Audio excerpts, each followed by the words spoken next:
Hope the caption people ready.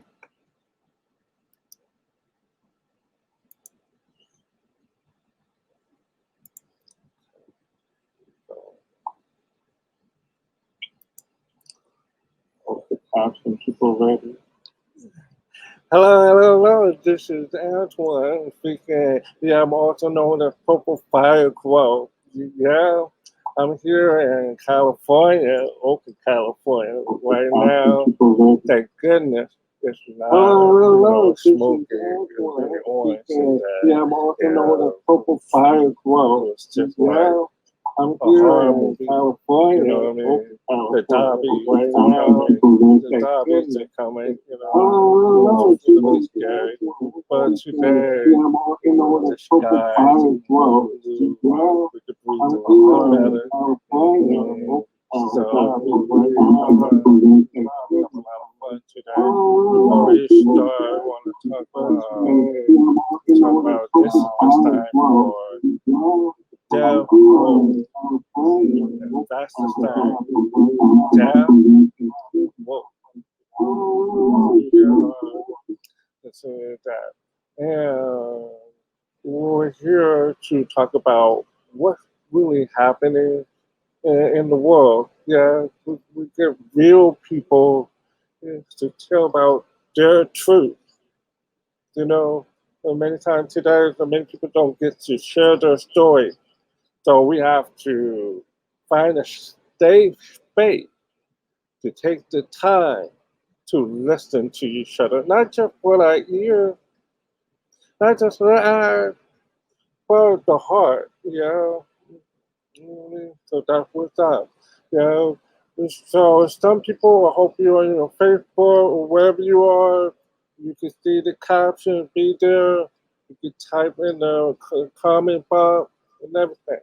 So today, yeah, we have a death vote with cement. Yeah, and I'm going to tell you about my phone. Yeah, I want to make sure I got a good bio. So, a bio was amazing. You know, so that, I mean, well, it was just like all from different companies. You know, where's my sister at?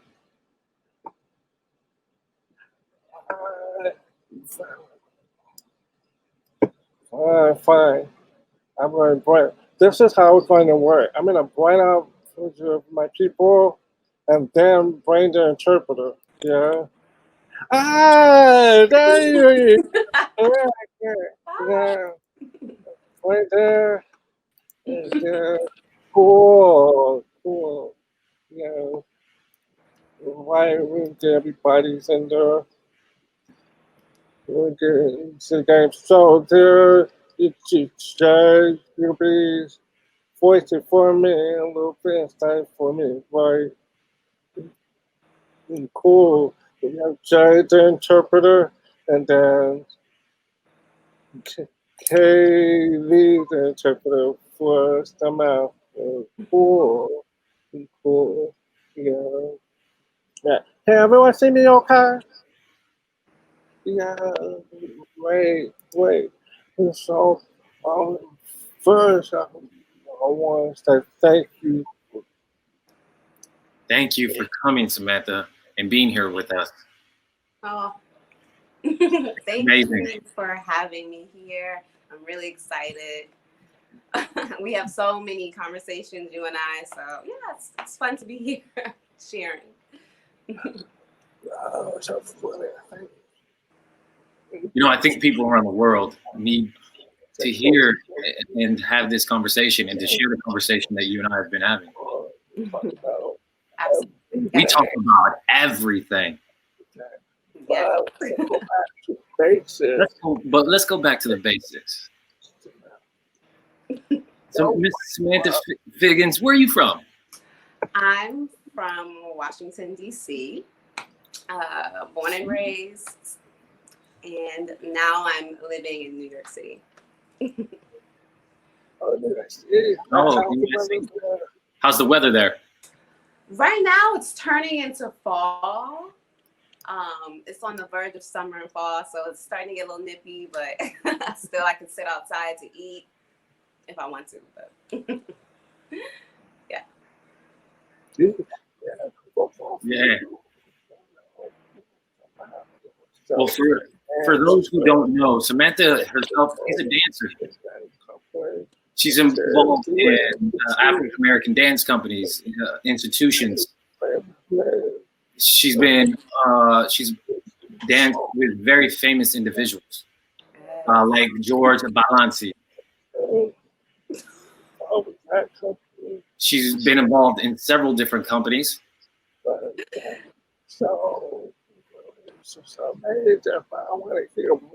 She's amazing.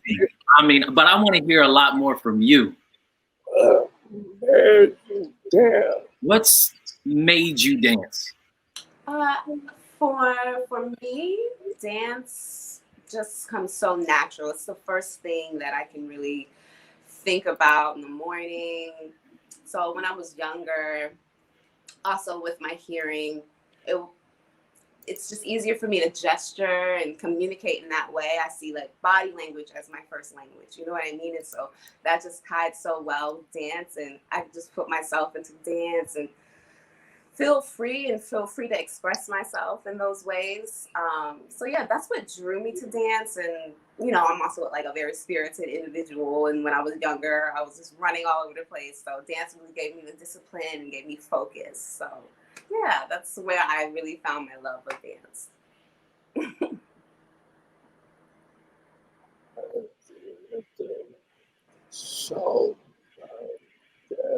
You know, this is about the deaf community as well. You know, that's this show that we're putting on. You know, some people ask, you know, how do you identify deaf, hard of hearing? I'm medically hard of hearing. And that's something I've been really, you know, trying to discover for myself where I identify. So I am hard of hearing, but I am in the deaf community. I feel a connection with my experiences with the deaf community, all of the like anxiety, nervousness of having to grow up in a hearing world. I didn't have anyone to really talk to share my experience with, to, you know, have support in that way. And so now that I have really started learning ASL and learning more about the deaf community, I find friends and people that I really relate to. So yeah, I'm hard of hearing, and that's how I identify, and I'm just glad to be a part of the culture, you know, just learning about the culture.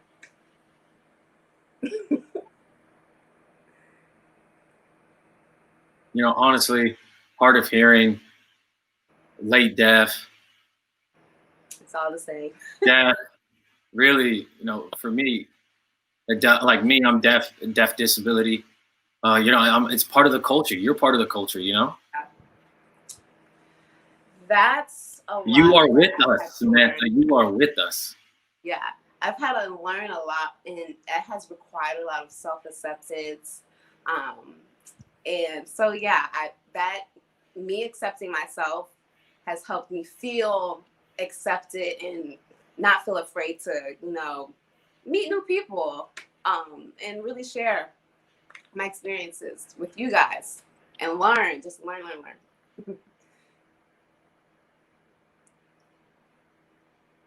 You know, talking about accepting yourself. Wow. What about your family? Do they support you? Of course, yes, of course. I love my family. There's been such a huge support. They are all hearing. So I think I'm just, yeah, they're just supporting me, helping me with my story and my experiences. So yeah, basically, it was really when I was younger, I found the most support with my twin sister. She was the person I turned to match. Oh, twin sister, huh? Yeah, I have a twin sister. So having my twin sister, that was really helpful for me to really match my development, and to really, just keeping track with the other hearing individuals around me. You know, since I'm growing up in this hearing world, I want to just kind of be on the same page as everybody else in a way. And so, yeah, she really helps me develop in that way, but that also didn't give me the space to really investigate my deafness, you know? So, yeah.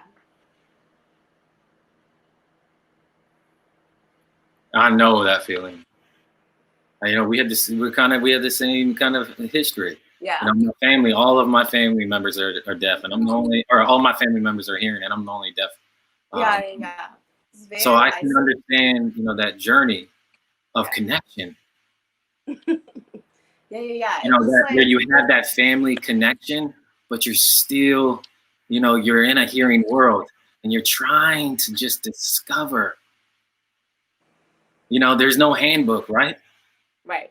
Absolutely. There's no. And we have to learn together. Yeah. Yes, we learn together, and with that, I really understand that there's no handbook, and I've really had to, growing up in a hearing world, create my own process of dealing with certain situations, certain conversations, social interactions, and things like that. I feel like I have a whole playbook of, when this situation happens, I need to make sure I do this, that, and the third. You know what I mean? Just so I can feel safe and secure and not have like the building anxiety of doubting what you hear, doubting what other people are saying around you, where you are in the conversation, messing up the flow of the conversation. So yeah, it's just a lot of preparing, processing, and strategizing. Is that the right word? You know, like how to be. Like, I have to always think ahead of like, okay, what is this situation going to require of me? You know, sometimes it's like trying to be impromptu can be a little, I never know what I'm going to get. Yeah. I think also this world, the hearing world, doesn't allow us to be free to learn easy. So we're tipping toed to learn, you know, how to be deaf with fire. You know what I mean? But wait a minute. On top of that, Black deaf, right? Yes. I see on your shirt. Friend gave me this shirt. Black Lives Matter. And with this whole COVID and all the protests and things like that, this is the first time that I've really seen a lot of interpreters on the news and interpreters really in the forefront of the protest, and just how accessible everything has been so amazing. And yeah, it's just, I want more of that. So yeah, just have to keep that going. I mean, you know, for many people who don't know, COVID, when it happened, it was for 3 weeks. You know, Congress didn't offer it. The mayor didn't offer an interpreter. The president didn't offer. There was no information. You know, we didn't get what was going on. We had to wait 3 weeks. It was the same information that the hearing bureau was getting. So that leads to my next question. With COVID happening and BLM protesting and everything happening and just, you know, really disrupting,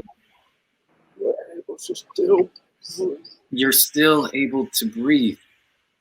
Yes. And like you said, you know, there was interpreters there at the protest. But, you know, emotion, you know, how's your health? You know, as a dancer, did you have to stop dancing? When COVID happened, yes. Mm-hmm. Yes. I was on tour in Texas and they flew us home right away. We were 8 weeks into our tour and had another 8 or 9 to go. So we were all exhausted at that point, but yeah, I had to go home. I wish I could have been on tour and finished it. And we had so many cities to go to. I was supposed to go to the Bay Area to see you. And yeah, it was just a lot that we really missed out on. But I think COVID has given us so much. If you really think about it, it's given us the space to really appreciate what we have without all the other distractions, I think. So.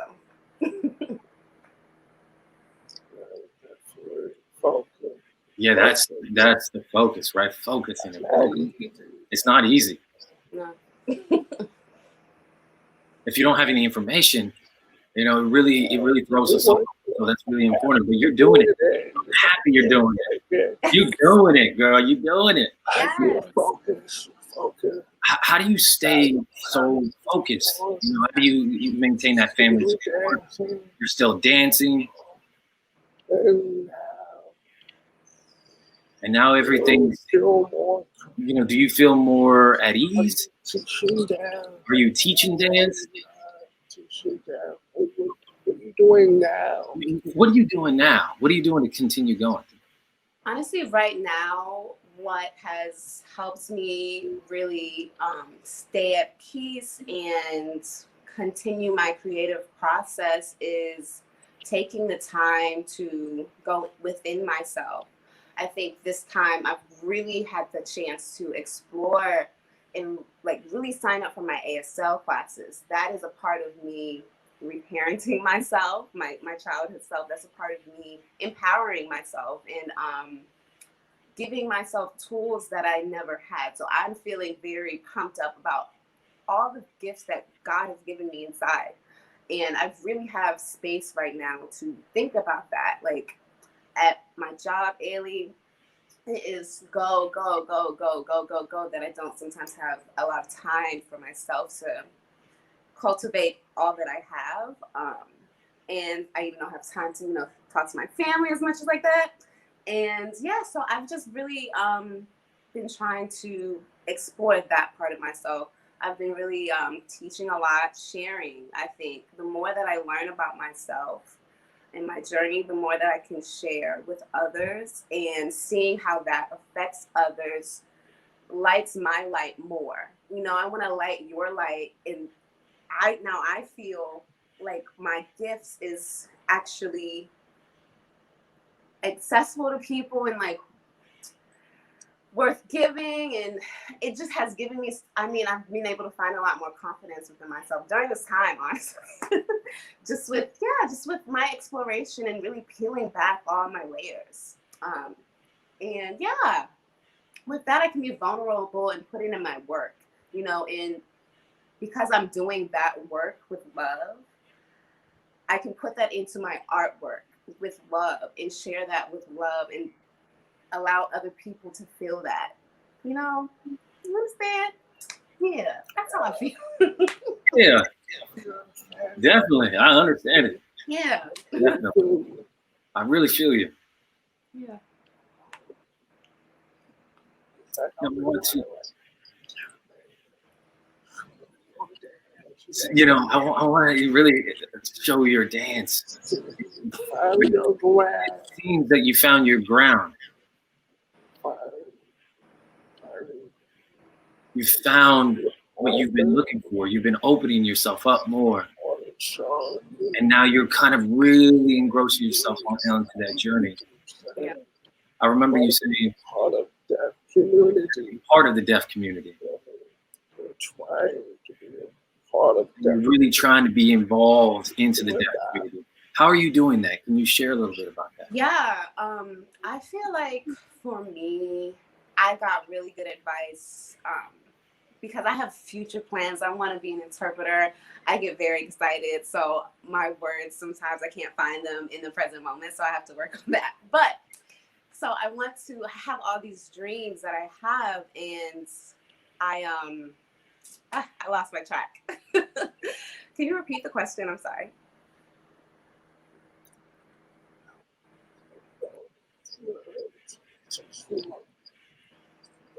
Really, you're finding your ground. Mm-hmm. Oh, how am I How are you trying to be involved with deaf community? How are you trying to be involved in the deaf community? So, yeah, I have found that social media has been really amazing for me. I have totally switched my friends group and started following deaf creators and just everyone, people who do fitness, graphic design, bakes pies, people in politics. Like, I've been following so many people and just really trying to absorb all of that knowledge. COVID has been so hard, so you can't go out and meet people. I can't go to ASL class and have that time to actually converse with the students there one-on-one. So I have to create an environment for myself.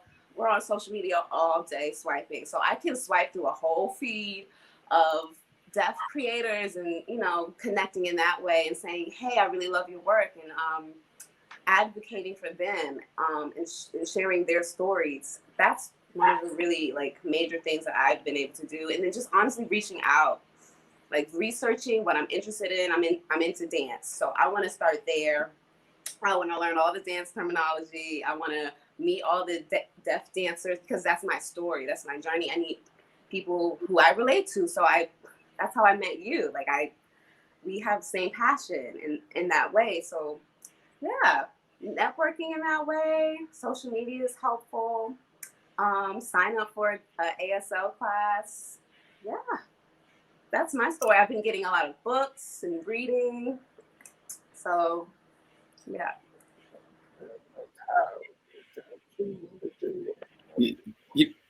The deaf community, you have a brilliant mind. The deaf community already welcomes you. So, you know, what I want to say is you having the confidence to learn sign. Where did you start learning sign? I started at Sign Language Center.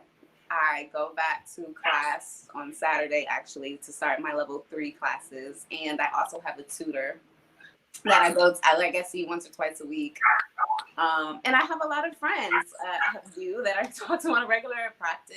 And, yeah, a lot of other interpreters, old people that I used to dance with back in the day. They've become interpreters. So, yeah.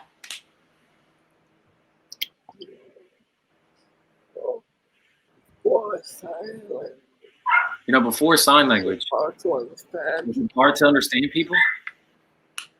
Yes. It was only because I can't hear. Yes, it's just, it was hard because I live in a mostly hearing world, of course, but with dancers, yeah, I can't hear either. Music, and we're always just lively people. You know, dancers are so animated and you know, talk over each other. So that was very difficult to be around, especially just in the dance studio, honestly. When the music cuts on and the choreographer is all over the room showing the combination, I can't really position myself the way I want to in that way. And yeah, it gets very confusing and a little anxious, so I just gotta stay calm. But I think I'm really good when I'm one-on-one with a person in a quiet room. That is like my favorite situation. I love one-on-ones. I always feel so bad with my friends. They want to go out and have fun, and I want to, but it's always just like, there's always a part of me that is just, what? But over time, I've gotten better at advocating for my needs and saying like, hey, like, can we not go to the bar? Can we not go to that? Maybe we can go to the park, you know, things like that. So yeah, it's all about telling people what you need so that you can really show up, you know? So that's just what I've been learning. Can't bring the wine with you at the park. Right. Lifted the restrictions in New York. That's perfect. Oh, I'm sorry. Go ahead.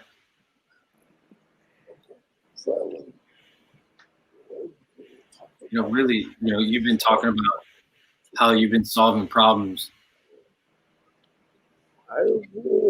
You know, where you go into a quiet room, you prefer, obviously, it's easier for one-on-one, better understanding. You know what I'm saying? You're like, nah, I'm not really into the bar. It's not really that friendly. It's not really that hard of hearing friendly. If all your friends learn learn sign language, it'll be fine. It'll be fun. Right. Yeah. And I love my company members because they are all trying to learn. They're always asking me to teach them. And so, because I expressed to some of them, I was like, I'm nervous about going back to work and wearing the mask and all the other stuff. And they were like, teach us. They want to learn. So I feel very loved.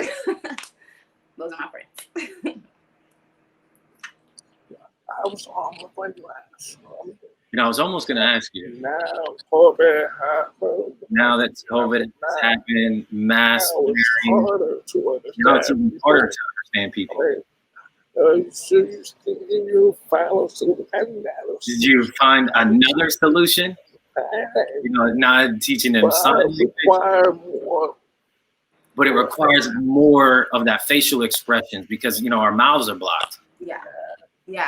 Feel about that? How do you feel about that? With with the mouths being blocked, mask, is it more uneasy? No, I'm having a hard time. I'm having a hard time because, well, number one for me, just by habit, because I only hear out of my left ear, I just naturally turn this way. And now my focus is off the speaker. So that's something that I'm learning the importance in ASL.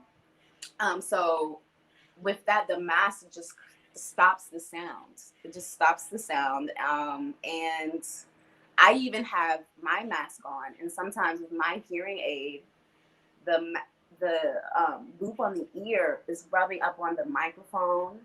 So that's creating more noise for me. And then I also can't hear you. So, yeah, it's very, very difficult. Some people ask me. Some people,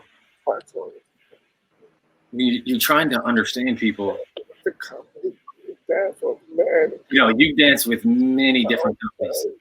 Do you feel like the companies are very supportive, or some of these companies really don't understand you, and they really don't recognize that you're being hard of hearing? Communication is important, right? Yes, absolutely. I feel like the companies that I've danced for have been very supportive of me and helpful, but it was my job to say I needed help. You know what I mean? So back when I first really started dancing professionally, I don't want to be a burden. I don't want to ask you over and over and over just to repeat yourself. I had a lot of that, just self-accepting that I had to get over. And that was like the breaking point at Albert, like at Ailey. I just kept missing all the jokes and like all the laughter and all the like corrections and things like that. I just was feeling so isolated, so like not a part of the group that I couldn't even be in the room. And that's something that I had to, break out of. And that was the breaking point for me to really start learning. And after that, everybody's just so helpful. People actually remember what side to stand on and allow me to be like, hey, like, I need to stand there. I know you want to stand there. And it just happens to be like the skinny mirror, but I need to stand there. You know what I mean? Everybody wants to stand in front of the skinny mirror. And so I'm like, I need to stand there because I need to hear. So just really, again, advocating for myself, supporting myself, and not being afraid to tell people what I mean. Right. Don't be afraid to tell people what you need. Don't be afraid to tell people what you need. That is so important. Yeah. So important. I remember you were involved in the Bay Area International Deaf Dance Festival. That was a completely different environment. Yes. You were around people who sign, who were deaf. How did that feel? It was really exciting. It was, I was excited because I could apply all the things that I've been learning on my own. I've been by myself, and now I can really interact with people and learn all of the different ways people sign, you know, because we have people from Spain and all over the world. It's just all different types of ASL or BSL or, you know, global sign languages. And so that was just really exciting for me to really like try to figure out what people are saying and just, you know, work on my receptive skills. And it was just also a pleasure teaching myself. Thank you for that opportunity, because I got to teach an ASL, and I just got really good feedback from the people who took the class about, you know, being able to understand what I was saying. So that was just like a boost of confidence, and I felt very welcome and supported. Again, just supported, because people come into this deaf culture at different stages. You know, I'm 30. Some people come in 15. Some people come in 50. You know, and that's just trying something new. You know, trying something new and just getting out of your own way. And so everybody was very welcoming, you know, and I just really appreciate that.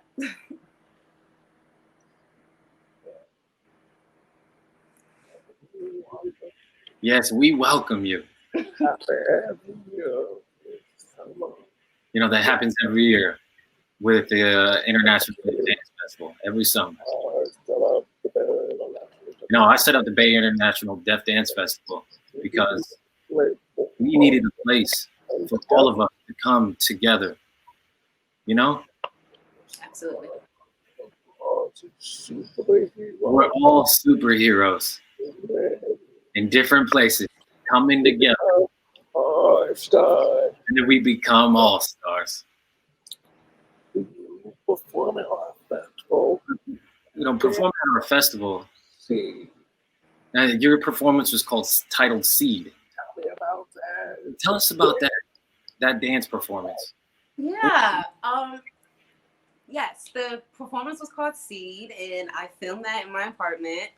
I moved all my furniture to the side, and you know, with COVID, we have to create, but then some days it's rainy, so you can't go outside. Some days it's too many people outside, and you know, and that was early in the quarantine, so it was really like mask on. It's still mask on, still. So yeah, Seed, I feel like Seed for me was just what I'm doing now. Right now, I feel like a seed. I feel like when I'm learning something new, you have to, or when anyone is learning something new, you have to start from the beginning. You have to humble yourself and just start fresh. And that's where I feel like I am right now. And all the people that I'm meeting, I feel like I'm just being watered, you know what I mean, so that I can grow. And there was 2 different sections. There was a section in black and white, and then the section in the nudes, the new colors. And the first section for me is before I really started investing in myself. That's the feeling that I had. Just a lot of, it was very fast movement, fast, and with no color, because there was a lot of suppressing that I do, you know what I mean, or I did do in the past with my emotions regarding myself and just regarding myself and my hearing. And so I wanted to portray that with the black and white, just moving fast, but not processing what is going on. So that was where that came from. And then the second is just like a drop of water, honestly, like a drop of water on the seed. And that is your awakening, I guess, or your, just awakening, your flowering. And I had just a message, just a message from the divine, honestly, during this time. And that has allowed me to expand and bring colors to my life. I feel like ASL, the deaf community, accepting all this exploration of myself is really bringing color and clarity to my life. And I wanted to portray that, portray me being comfortable with myself. And yeah, basically. Yeah. Take the time to show them. Now I want to take the time to show you. Yeah. We'll go ahead and play that video. Oh, yeah. Ready? We ready?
What dilation color?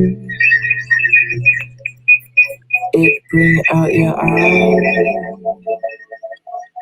You say it never bothered you.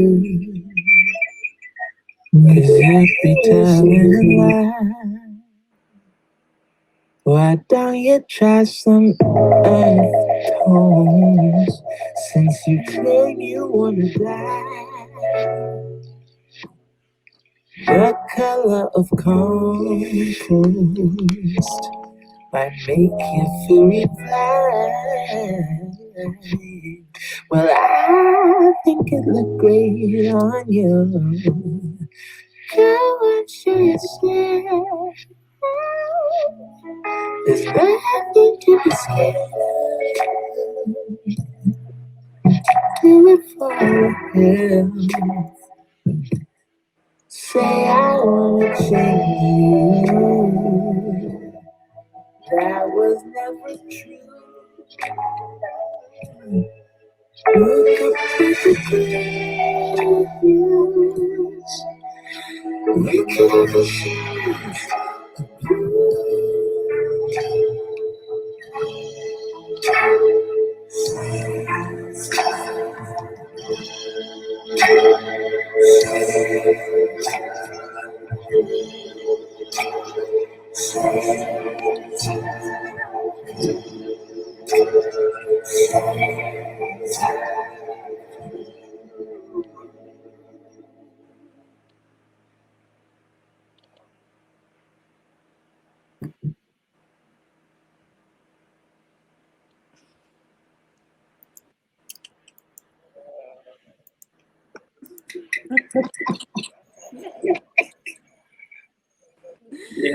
Yeah.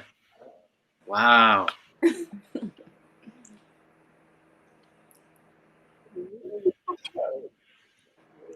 That was really touching, mesmerizing. You're an amazing dancer, beautiful choreographer. I think you dance with the deaf community. No, let me back up. You discovering your own deaf journey through dance and being deaf, courageous. And the fact that you were able to share that with us, the deaf community. Sometimes people get these judgment of, am I deaf? I can't sign. They get, they enter this world, and they wonder if I'm gonna be accepted. You are beautiful. We accept you before you knew that we accepted you. But the fact that you accepted yourself Yes, that's beautiful. You know, we tend to have games, but you know, I don't want to steal the time from the deaf community or the community in general. So I look, the people are talking. People are talking. What? So this deaf woke. So who would like to ask? This is that Ask Samantha portion of Deaf Woke. Oh. So I'm gonna read some of these comments. So some of these comments are gonna pop up. So those who want to have a question, want to address a question to Samantha, please do so. And here are some comments that you can read below. As it's stated by Miss Catherine Goldsby. Oh, thank you. Oh, wow. Here's another comment. She's an amazing dancer. Thank you. Hand clap emojis. You know, I want to say the fact that you can't hear the music, how do you dance? Do you dance through the vibrations? Yeah, Is that important? Well, when I'm learning a dance, I have to first focus on the movements, and then I can marry myself with the music. I have these new headphones, not the AirPods that go in the ear, but the ones that sit on the bone canal, and that really gives a good vibration. So I can really, once I got those headphones, I started experiencing music differently and understanding how to use vibration. And that was around the same time I got my hearing aids. So yeah, and then I also, dance with the people around me. I try to, keep rhythm and breath with the people that I'm dancing around. But when I'm by myself, I can blast my music. I can just blast it and feel it that way. I can put my hand on the speaker. Boom, boom. Okay. I'm the one always on the side of the stage asking the stage manager, like, can you turn it up? I need to feel it in my chest. I need to feel the rhythm on stage, especially like if I don't have the music I do in that rhythm, I feel lost if I'm by myself, especially. Yeah. Okay. The question is how long did you practice the seed? It was so beautiful. Yeah, I practiced seed. I think I really just ruminated on it for like 2 weeks, really trying to figure out how to say what I wanted to say and how I would be perceived by the deaf community and all those things. I had all those thoughts going on in my head, and I just had to let it go. That's one of the things that I have to continue to do is just let it go. It doesn't matter what people think. And so that took a while, just like really figuring out and letting that go so that my creativity can flow freely. You know what I mean? If I'm thinking too hard, my creativity is not going to just be free. And so for Seed, it took me like 2 days, honestly, to film that and create the movement and film it. So yeah, it was kind of just like a release for me. You know what I mean? Wow. All right, here's another one. Oh, Cece.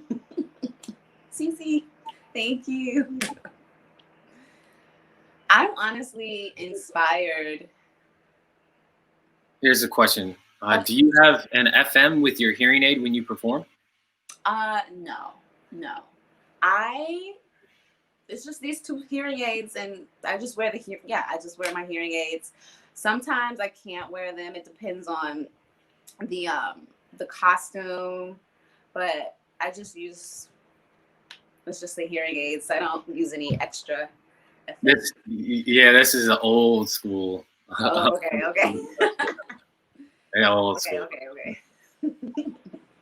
I'm old, sorry. A question from April Scott. Who's your inspiration from dancers? From dancers, this is such a good question. Who's your inspiration for dance? From dancers. So who's your inspiration? Who is your inspiration from dancers? From dancers. Who was my inspiration from dancers? From dancers, I think number one of my biggest inspirations was my older sister, Dion. Just watching her career from when I was a child, I think that was very helpful for me to see that dance can actually be a job that you will be able to eat and make a living out of, you know. So I'm very thankful for my sister's artistry. And honestly, I'm just going to say all of Dance Theater Harlem. What Arthur Mitchell did for the Black community when he created that company was amazing. And I was at every one of their shows in DC. And that was where I saw myself in the future. That's where I wanted to be. So I think all the women, all men from Dance Theater Harlem, you guys are my inspiration. Yeah.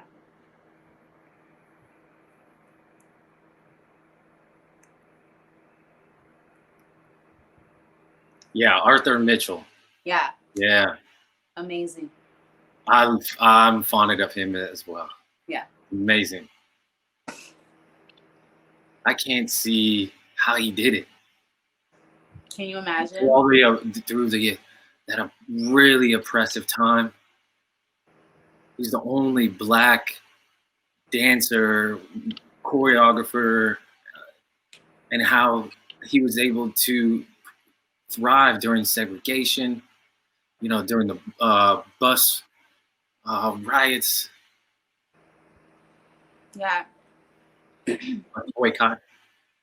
Yeah, so he's my inspiration too. Yeah, he created a safe space for people who are marginalized. And I think that is amazing what you do, Antoine, with your company. And I have dreams of my own one day for a safe space of my own for someone like myself. So yeah, he's just a major inspiration.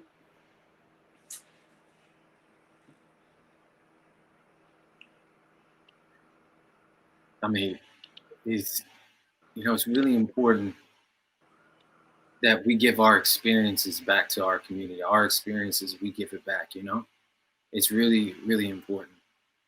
I'm really looking forward to you creating and formulating your own. Yes, absolutely. There's a question from the audience. How did you start dancing and how did you persevere through it all? For me, I started dancing because, well, my older sister was put into dance, and also I had so much energy. My mother just wanted to put me in something that would give me discipline. But it also just worked so well with me because I was already so physically expressive when I'm trying to communicate and things like that. And I also just love music. So dance was easy for me to go to. I started dancing at a ballet school, Jones Haywood in DC. And then I went to Duke Ellington School of the Arts, and it was a arts conservatory type thing for high school students in DC as well. And I think it was very difficult for me. But again, like I said earlier, I had my twin sister that I could really match with and work with. We would go home every day after school. I would say, let's work, let's dance. And I already just had a love for dance, but I know that I need to keep going over things for the next day. So I would always, after school, always practicing. And on the lunch hour, I was always practicing just so that I don't feel behind, you know? And those types of things that I had to do with my hearing, the way that I had to position myself, the way that I had to do the extra work, all of those things were to my benefit because that created my work ethic. And now it's not hard for me to just work hard. You know what I mean? So I think yes. Work it. Yes, and I'm like so thankful now that I had to go through that, because when I got to Ailey, yes, I was like stressed out, like how do I be this dancer or whatever, but I have trust in my work ethic. I have trust. I have to do this for myself. You guys aren't really thinking about me needing to repeat something, or of course at that point I wasn't saying what I needed, so I was overcompensating, a little OCD with, you know, just working and trying to really practice and master dance because I wanted to do it. I wanted to make a career out of it, so I had to give myself what I wasn't getting from the front of the room, you know, just from people not understanding that I needed extra help in that way. And of course me asking, but yeah, people just didn't understand sometimes why I need to keep going over. So yeah. I was thinking to myself, you have a twin sister. Okay, dance is hard. I got a question. Y'all take turns pretending each other to one go out to perform, and the other stay at home. No, because I want my stage time. Come on now. I want my stage time, and I work for it. Very nice. Take we can turns. go out together, but this solo is mine. Yeah, okay. Okay. So I'm like, okay, today you're Samantha, you do Samantha for me. Yeah. But it was like that. It was like that. We would share parts a lot of the time. So why not? Or we just do duets together. Yeah. Beautiful, beautiful. Yeah, I think I would love to see you both perform. If you have a caring sister and you know, to come together. Yes, just the truth. We will and deaf can dance together. Yeah. And your sister learning sign language too, a little bit. Mm-hmm. Mm-hmm. That's how, when we were younger in rehearsals in the studio, that's how we communicated. I only knew my ABCs when I was younger, but we would literally communicate across the room with my mom, my dad. You want to say something, like, you know, just secret code. We were always practicing in that way. So I always have been, you know, working towards this. But yeah, so. Cool. Seem like other question. What's your experience like auditioning for Alvin Haley Dance Company, American Theater? Yeah, auditioning for me was quite different. Honestly, if I can be honest, I again am very thankful for my work ethic, because I was I was dancing at Complexions at the time, and I was asked to do a dance film with Matthew Rushing, and I showed up to work. You know, I was professional. I did what I had to do. Okay, I did what I had to do on set, just because I have to present myself how I have a standard, and that's just how I like to work. And with that, he invited me to come audition with the company, and I sent in a video reel. I couldn't go to the audition the day of the audition. I couldn't go in person because I was flying to Russia with Complexions, and I got a call when I landed in Russia that I got into the company, and it was just a really good day. Oh, wow. Mm-hmm. So that's why I always say I'm thankful. You were talking about making it happen, boy. Yeah, I mean, I had to make it happen. With the work ethic, Complexions was really difficult, but I had to. That's where I really got my training, like my training on stage, but then how to be in the studio, and you just have to show up excellent every time you're called to do your craft. You have to show up and like let all your personal life go. I'm being asked to serve, and so yeah, I want to just always do my best, and yeah, God saw it. He let me into AV.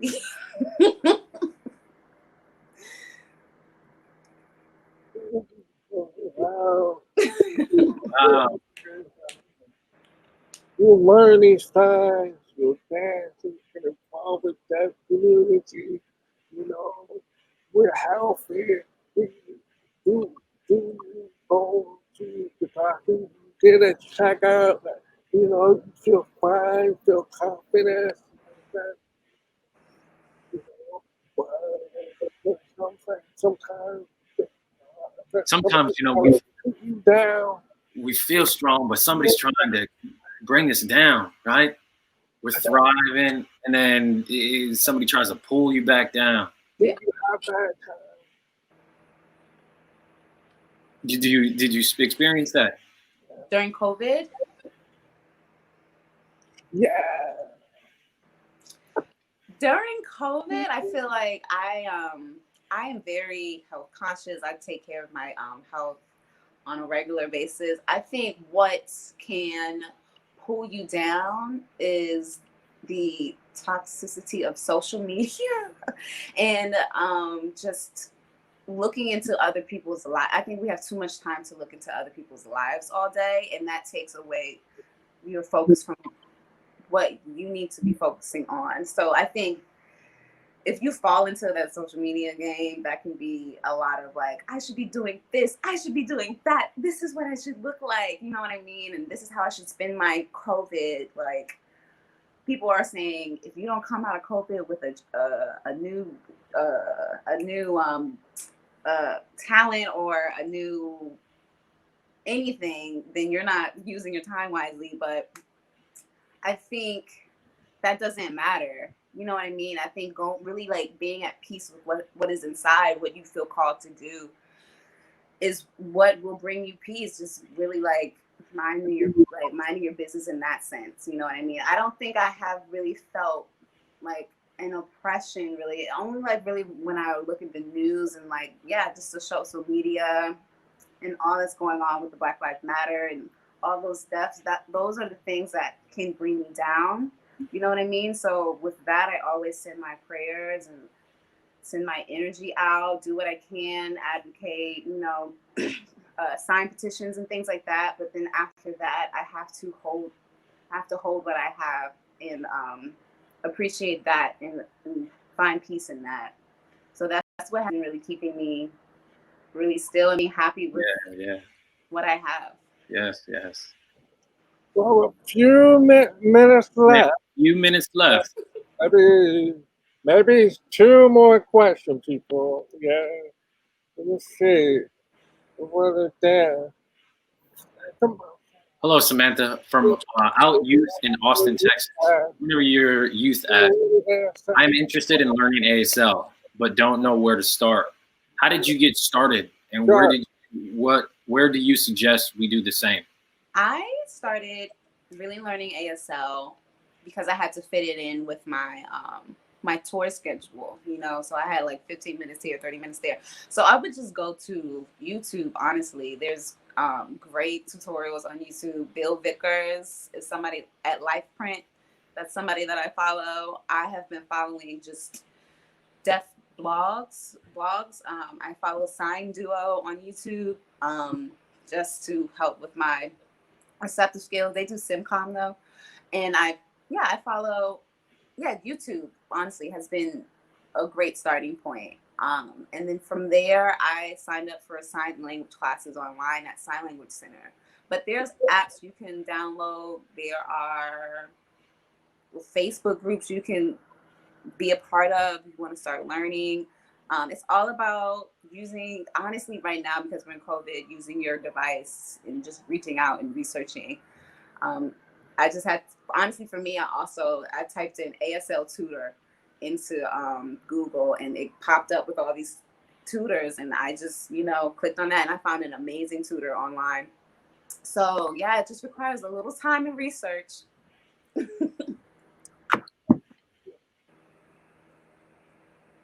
Yeah. Sorry. One more.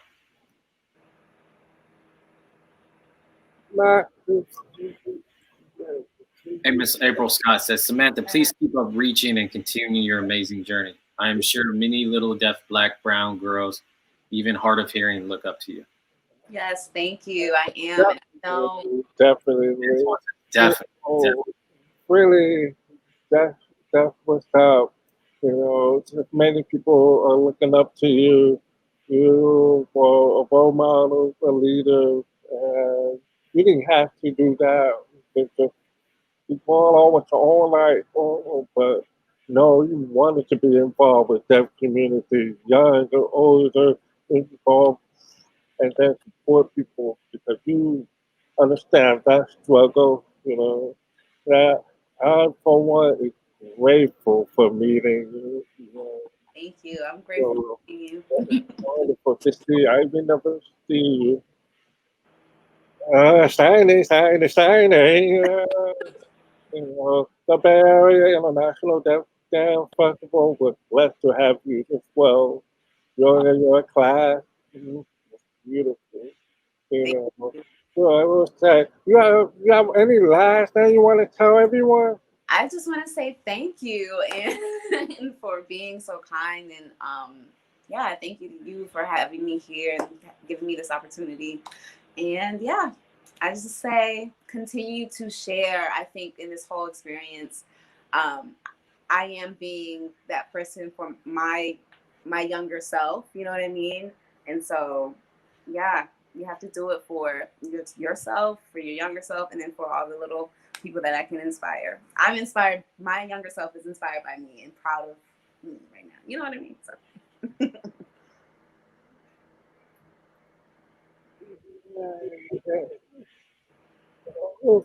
I want to say thank you, Samantha. Thank you, Samantha. Thank you. It was wonderful to have you. Thank you to the interpreters. Yes, thank you. Thank you for all the people who are watching. I love you guys. Here's the final thought. Now here goes the final thought. Oh wow! She just starts Samantha finished show her story. You know, opening up her heart to tell her truth. You know what I mean? What's that woke is about? The people to come and tell their truth, their story, what they've been going through. You know, are you really listening? Not just listening with your ears, not just listening with your eye, but with your heart. You know what I mean? There's so many people who are trying to move so fast, become like microwave. You know what I mean? And if you put it in the microwave, you recognize the inside of your food is not really cooked. You know, but when you put it in the oven, that food, it takes time. And if you really listen to that food that's in there, bakes it. And you take it out, the inside, it cooked, and you got soul food. You know what I mean? It's full of nutritional soul food. You know, I want to just thank many people for coming out to today to learn from each other, you know, and share the question, you know, just taking a moment to stop and learn and to listen. We have to learn how to listen. Just because you're hearing doesn't mean you're a good listener. You know what I mean? So we have to learn together to communicate and listen. There's many people who communicate differently. Samantha should show her movement in her own language and her movement. See with a new language to communicate to y'all, to the community, to people. It was a blessing to have this thing. Yeah. And I will say just thank you, you know, for listening. I'm feeling very emotional because just, you know, you have to use your platform. The method use your platform to give back to the community. I'm trying to do the same. You know, it was a long journey, you know, but all the little children out there, you know, like we didn't have another like that role model to look up to. We didn't have it. Now you see someone, yeah, tell them about them, yeah. Share, don't hold it to yourself. Share the knowledge that you have. Yeah. I want to again say thank you to Samantha, to interpreter, the audience, and how loud, blah blah. I mean, and you that's watching, yeah. Again, this is Antoine Hunter, Purple Firecrawl. I have nothing more to say. Peace, love, I'm out. Yeah, yeah, that was a beautiful show.